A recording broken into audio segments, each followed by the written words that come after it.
Yeah, I mean, we obviously enjoyed the booth, and how many of our supporters came out, but there's a different atmosphere, getting used to crowd noise when we're on offense and how loud people can get. So yeah, just preparing for that. Appreciate it, Devin. Thank you. Devin, I want to pivot to something off the field with NIL. I think it was 2 or 3 weeks ago, there was the video on Twitter that surfaced of the video that you sent to the young child. Wishing him happy birthday. Is that correct? Can you just talk about how that came about? Yeah, I mean, he reached out to me through our app called Open Doors, and he asked for a birthday shout out. And either you can choose to accept payment or something like that, for that matter. And I sent him the cooler video, and made that kid's day. And that's kind of what this whole thing is about. Just kind of using those opportunities to help people out. And just kind of describe the feeling that gives you. Especially with you being a Lawrence native, being a local kid yourself. Just what does it mean to be able to reach out to not only that younger generation, but just fans in general, especially with the recent success? Yeah, I mean, it means a lot to be able to do that and, have such an impact on that young kid's life now, and, to have someone that he looks up to, especially me, that means a lot to me. And, being able to reach him and, just seeing his smile after seeing the video is pretty cool to me too, so. Mm-hmm. And just throughout the team, how has this recent success benefited you guys with NIL? Just have you seen guys, doing stuff like you've done, or other types of opportunities? Sure, yeah. I mean, there's definitely more opportunities out there, and still navigating it. But I don't necessarily know if there's an increase throughout the team, per se, with our recent success. But I'm sure that's going to be a huge part of it in the near future.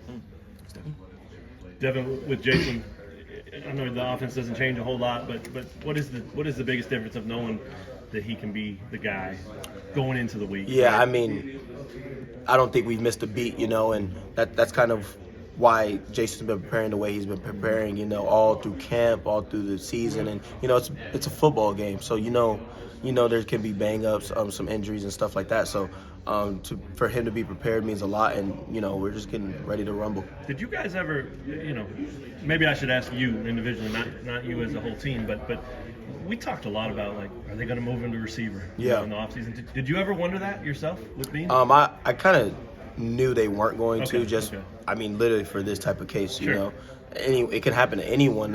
Obviously not wishing injury upon Jalen. I know that, but it's a physical game, and especially how much we run the ball with our quarterbacks too. You never know what can happen, and so just him being prepared means a lot, obviously, for this program. And now we have that senior kind of experience back there, and now we still rolling with a bunch of confidence in him. So yeah. Have you heard much talk his direction about protect yourself, take care, get down, get out of bounds? I mean, yeah, and we know how fast he can run too. So, and I think he's kind of used to that, just protecting himself too. So. Okay. So, and then same thing with a guy like Vasco. Yeah. Now he's in Bean's spot, right? Yeah. One play away from going in. Right. At any minute. What do you think about his readiness? Yeah, I mean, it's kind of interesting because I was kind of in the same role last year, being prepared for that. And, I've kind of tried to give him some advice when I can, and, just taking in the moment, and staying where your feet are, and not trying to get too ahead of himself. And he's handled it well, too. Sure. I mean, he's pretty mature for being a freshman, too. So I think he's really prepared, and, if his number's called, then he's ready to go. Yeah, and confidence comes from that depth. I mean, you guys have it at running back. It's obviously showing now. Yeah, sure. And so on down the line. I mean, that's different for this program, this team, isn't it? And no doubt. And that's really an important factor in the offseason. What Coach Leipold and the staff really worked on is, if someone does go down, then the next guy can be ready and, be really effective too. So sure. How big is this game?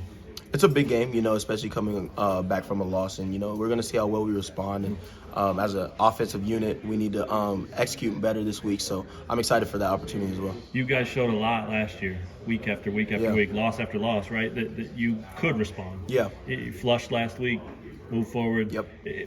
Do you have those memories? Are they helping you this week? How to, because 5-0 had to be pretty fun. Yeah, I mean, no doubt. And, sometimes those losses can kind of be humbling for you and kind of set you in a better direction. Now, kind of the pressure's off of us, in a way.